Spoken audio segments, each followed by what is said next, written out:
Exciting. There's a new way to learn in the Piedmont Triad. Their Berbrella Learning Academy is a micro school in Burlington. I have to find out what that is. It serves students from kindergarten through 5th grade. Well, here to tell us more about it is the co-founder of that academy, Dominique Burgess. Good morning. Thank you so much for joining us. Good morning. Thank you for having me. I'm excited to be here. Okay, so let's start with Brian's first question. I think all of us as well. How does a micro school work, and how does that differ from the traditional school that we think about? So a micro school, if you Google it, you'll get several different definitions. But one of the key things that micro schools do differently than the traditional setting is offering smaller class sizes, student-led learning, and more so a non-traditional hands-on learning approach. Here at Berbrella, we incorporate STEM, art, nature, and project-based learning just to allow learners a more non-traditional approach to the core curricular that they would get exposed to in a traditional setting. Interesting. So what motivated you to bring this type of learning, this alternative thinking to students here in our area?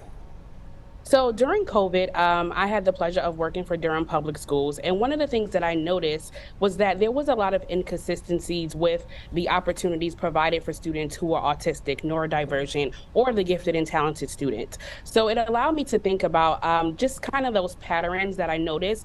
When kids were home virtually, they didn't really have manipulatives. They didn't have the smart board, things that they would usually have in the classroom setting. So I started to think about what a non-traditional environment would look like that would allow for them to have access to these things virtually and in person in a school setting for them to really thrive academically.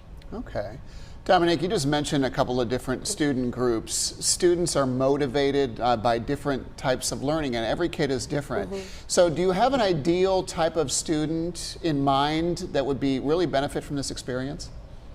Yes, our ideal students is definitely a student who loves to lead their own learning, students who can really thrive from a personalized curriculum. A lot of our, even in our STEAM camp now, a lot of our learning happens based off of the curiousness of our students, allowing them to think critically, think about the different steps, but also incorporate the 21st century learning skills so they can be successful in the career or college as they get older.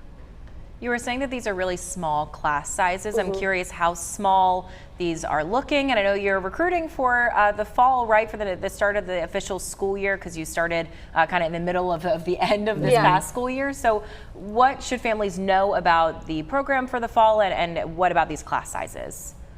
So our class sizes are very small, no more than 15 students, and that's across kindergarten through 5th grade. So what we usually look at is our enrollment numbers to see how we can disperse the students among those different grade levels. We also have an online virtual school that's been operating for 4 years, and those follow more of an ability group size level. So based off of where they fall academically, it might be 6 students in that class or 8 students, just depending on what their needs are. For the fall, we're also, we have spots left in our in-person micro school and our online micro school for students who are looking for a more non-traditional learning environment to really thrive in.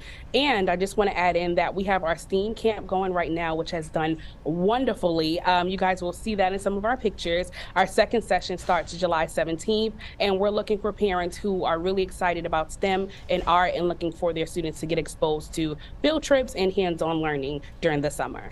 This all sounds fantastic, Dominique. And I have a question maybe that some other parents are wondering. When you're talking about traditional schools, sometimes the complaint is that children don't get enough time to even play or maybe engage with one another while they're trying to pack in all of the learning into a work day. How are you guys sort of maybe changing the dynamic of how a day is set up so that way children, like you said, of all abilities can still be successful and still enjoy this maybe social parts of school as well? Yeah, it looks like they're getting active in a lot of that's what those those pictures we were showing.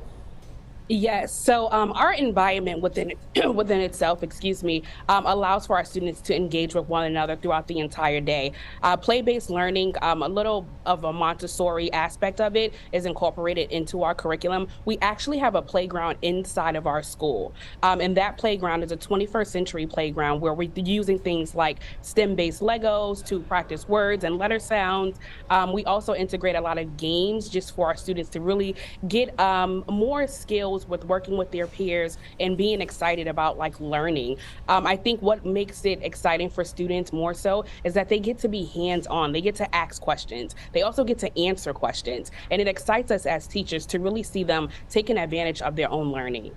You had me at Legos, Dominique. You had me at Legos. I was gonna say, yeah. Do you have any Ryan's more signing space? up. Yeah, spaces for adults who may have already passed 5th grade, but I think we'd be great Hey, it students. was close. I could repeat 5th grade. All right. Well, thank you so much, Dominique, for joining us this morning. This house.